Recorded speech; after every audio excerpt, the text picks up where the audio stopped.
You have the right to remain silent. Anything you say can and will be used against you in a court of law.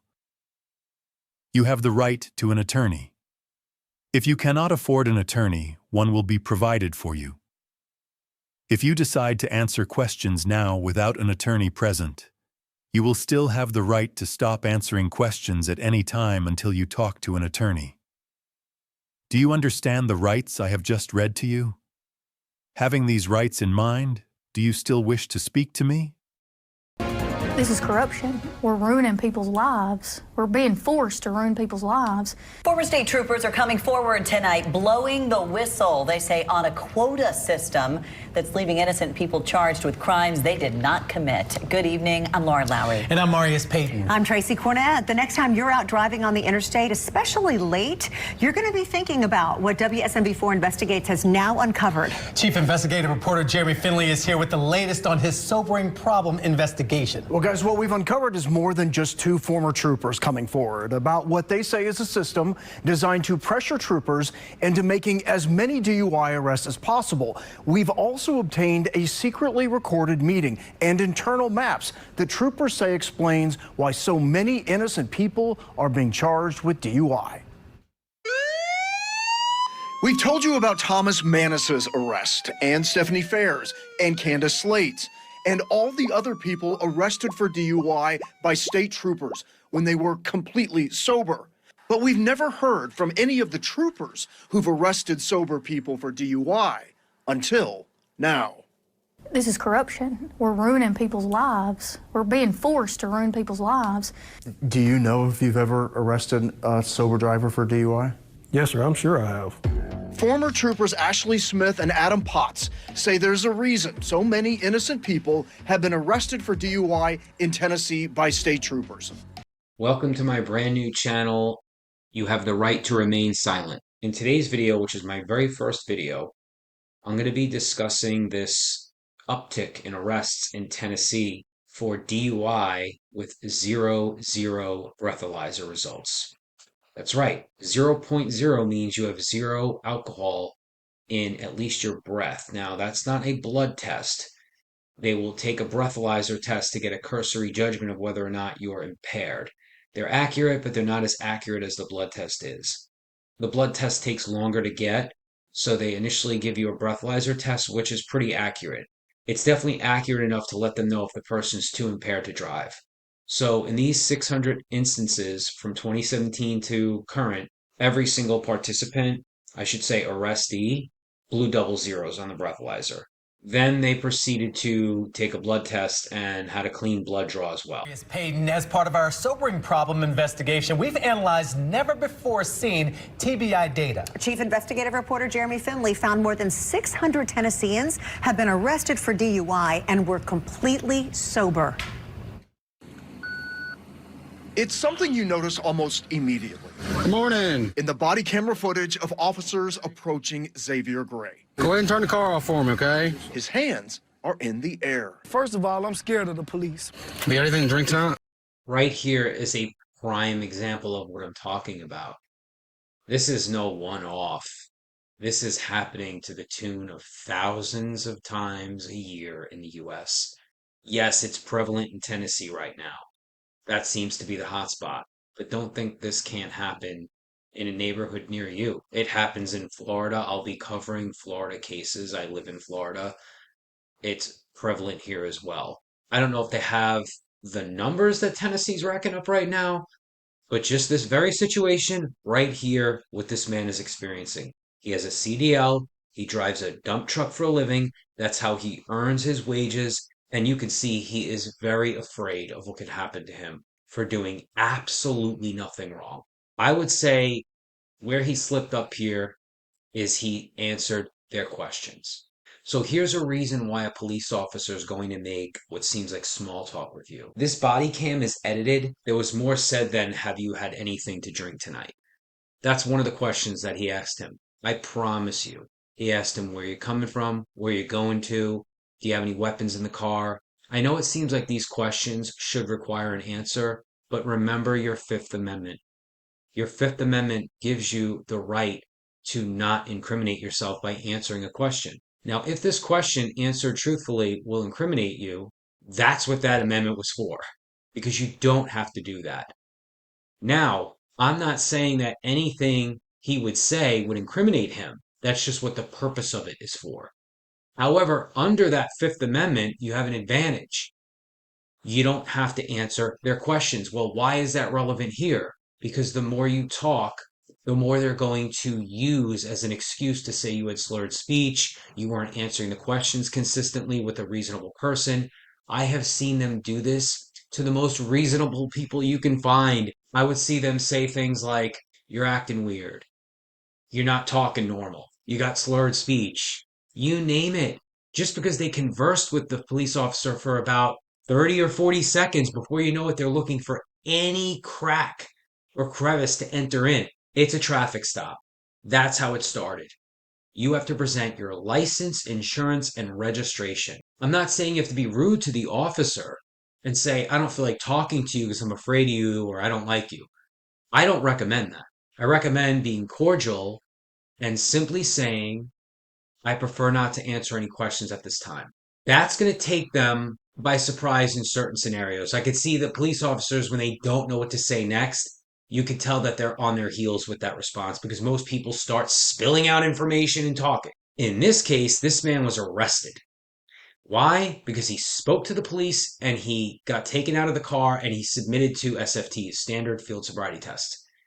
And based on all that, they'll use it as a totality of the circumstances. Even though his breath was clean and his blood ended up being clean, they still arrested this man, and his livelihood is in jeopardy. If you do not speak to the police at all, they can't say you had slurred speech, you weren't giving reasonable answers, you were pausing, you weren't consistent with what a reasonable person would do in a reasonable stop. They're going to use all these things, and then they're going to try to say, well, it's the totality of the circumstances that I believe that you're under the influence, even though you blew 00. No, sir. But Gray, like so many other drivers who've spoken with WSMV4 Investigates, wasn't concerned at first. Well, I'm gonna run you through some the field sobriety test, just make sure you're good to drive and everything, okay? Oh, yeah. You notice he's confident. Oh, yeah. Let's do this, in other words. Let's do this. Let's do these SFTs, get them over with. I'll show you how sober I am, and let's go. I'll be on my way. The polar opposite happened. No good deed goes unpunished. I promise you, a lot of conversing went on before they got to this point. They talked a lot, and they will use anything and everything if they're going to have the mindset of making an arrest that night. And this guy, I feel for him, because you could see that he had no clue where this was going. He honestly thought that these police officers would be straight with him. They would see he's a sober man, and then they would let him be on his way. And he will never think that way ever again. I know I'm not under the influence of anything. And he thought he performed well until this. Place me on the register for driving under the influence, okay? I don't even drink or anything.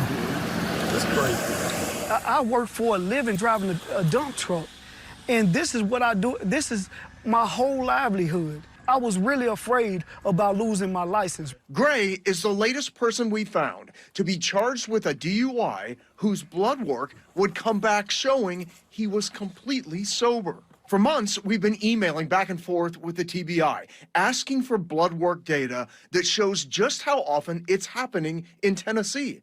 Here in Memphis, Tennessee, there are currently 22 lawsuits. In 2024 alone, that's a lot even for a big city like Memphis. These lawsuits are ranging from $75,000 up to $20 million. There are people who are being affected by this in ways that you can't imagine. Your livelihood can be taken away from you at the drop of a hat, all because you ran into an officer who feels pressured to make a DUI arrest, so he's going to find anything and everything to accuse you of. Then the flip of a coin. Just a big deep breath and then blow.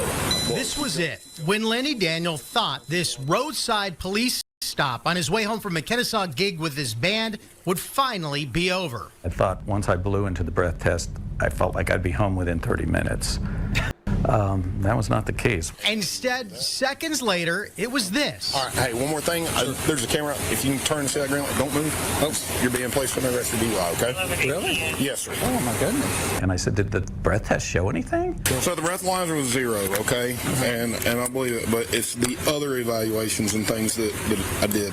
So right now, he's arresting this guy who he just admitted blew 00 on the breathalyzer test. Now, the breathalyzer test he took is a cursory test to see if someone is under the influence of alcohol. It's not 100% accurate, but it will definitely let a police officer know if there's alcohol in the blood system. This guy blew a 00. He's not impaired by alcohol.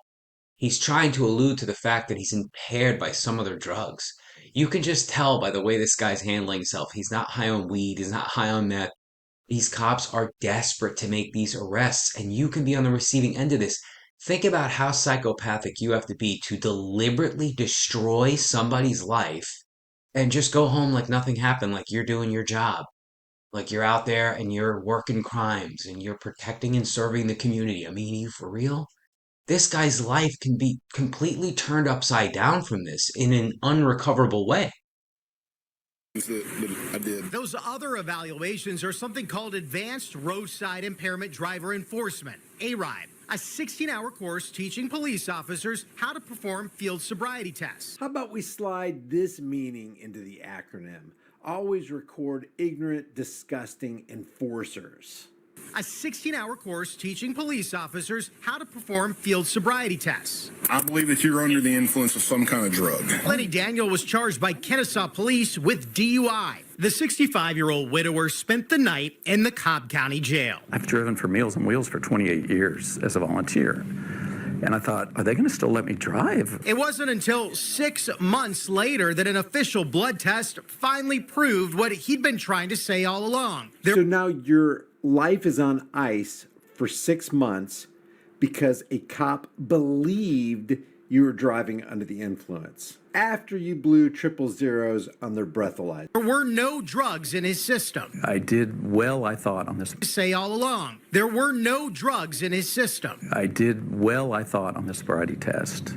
He did not think I did well. That word, think, is important because as much as the training materials we reviewed present this as, quote, scientifically validated, critics say it's not. We're using supposedly scientific evidence that has very high false positive rates. But these officers don't know that. They have no clue. For more than a decade, Joshua Ott was a Roswell police officer. You really believe that officers have no clue? So here's a retired officer covertly covering for other current officers.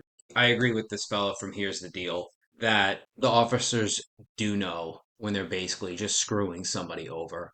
This is an egregious case. The guy's clearly sober, and this is happening all over the place. This isn't just a one-off. This is not some special case that is alone and an isolated incident. But I wanted to touch on the fact that if the police want to hem you up in a DUI arrest, they will. You have no way out. There's no point in talking to them, and there is definitely no point in taking the SFT. The SFT is something that we've already demonstrated that is clearly subjective. It would be effective if it was used correctly, which it's not. You can clearly see here these cops are disingenuous about their findings. The case with the college kid, where he performed flawlessly on them and it's all on body cam, he was still arrested. I'll feature the clip of that. A 19-year-old college football player charged with DUI.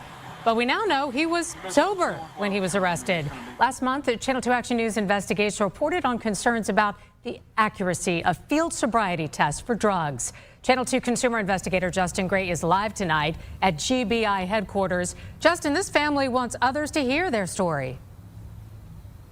And Linda, until toxicology results come back here from the GBI, those police departments rely on how police officers interpret those field sobriety tests. That can take months to get those results back. I have McLean Finneran's results right here. They are clean. No sign of any illegal or even prescription drugs in his system. So as you can see, these people are coming with receipts, right? no drugs or alcohol in his system, and that was through the blood. They make more arrests. It's accolades for them. They pile on these DUI arrests, and it's going to be looked at as them being tenacious. There's this sheriff deputy who's encouraging his deputies to make more DUI arrests. He wants at least 2 a weekend.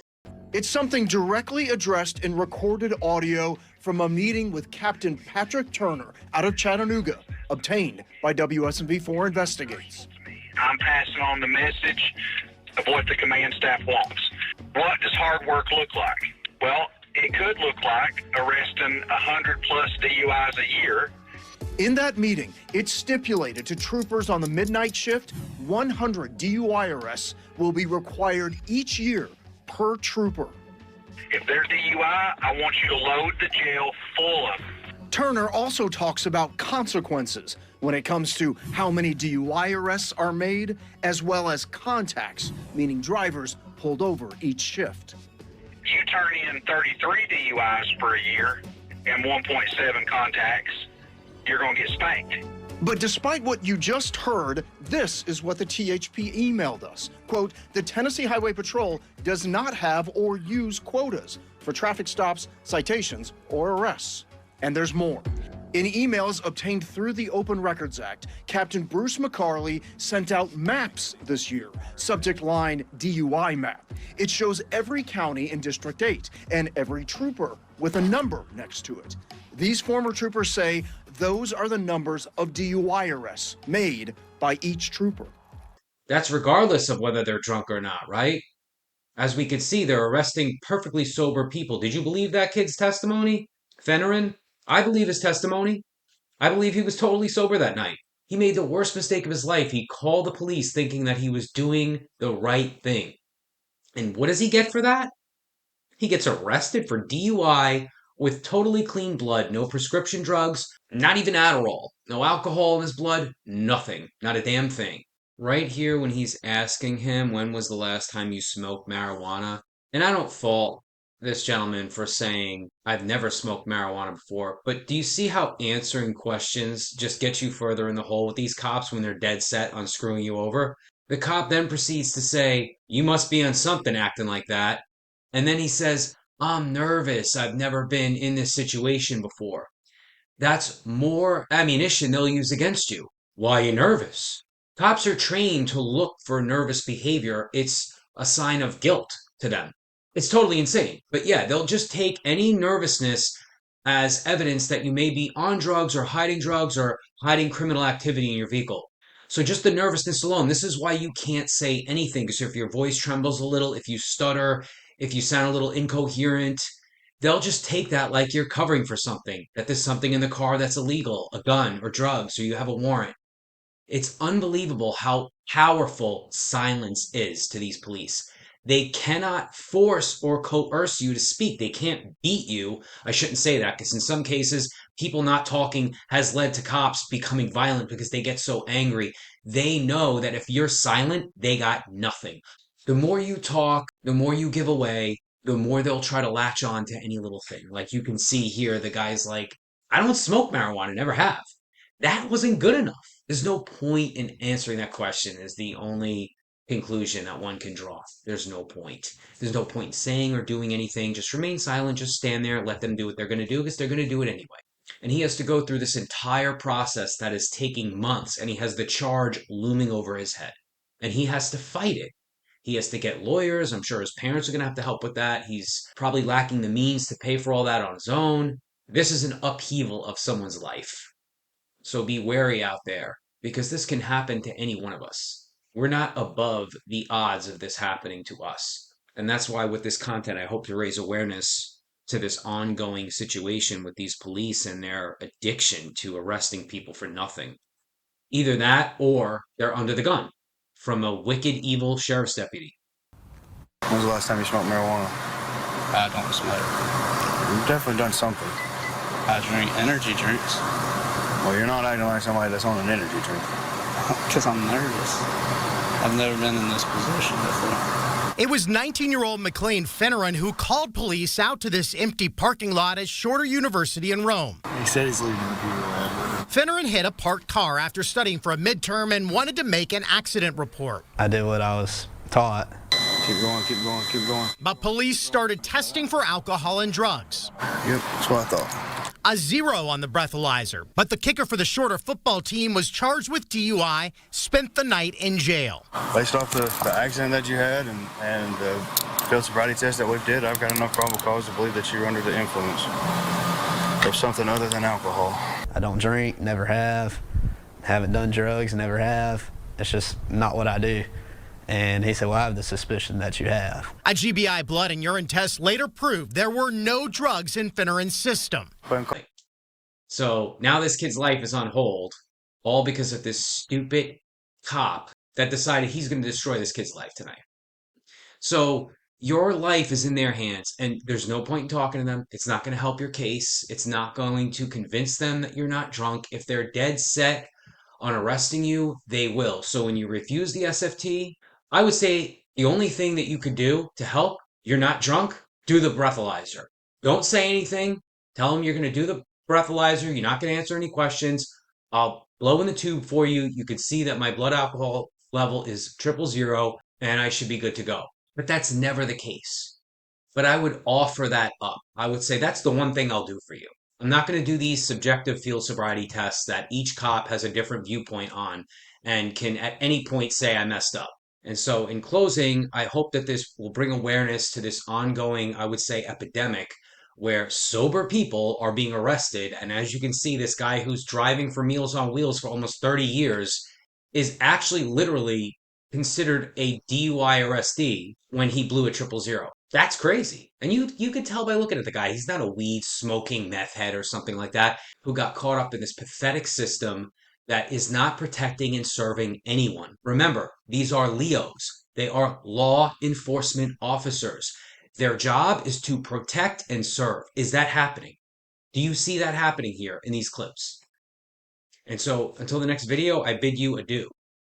But not before I read you your Miranda rights. Because the name of this channel is You Have the Right to Remain Silent. This is the most powerful tool against corrupt cops. The right to remain silent. You are not obligated to answer questions.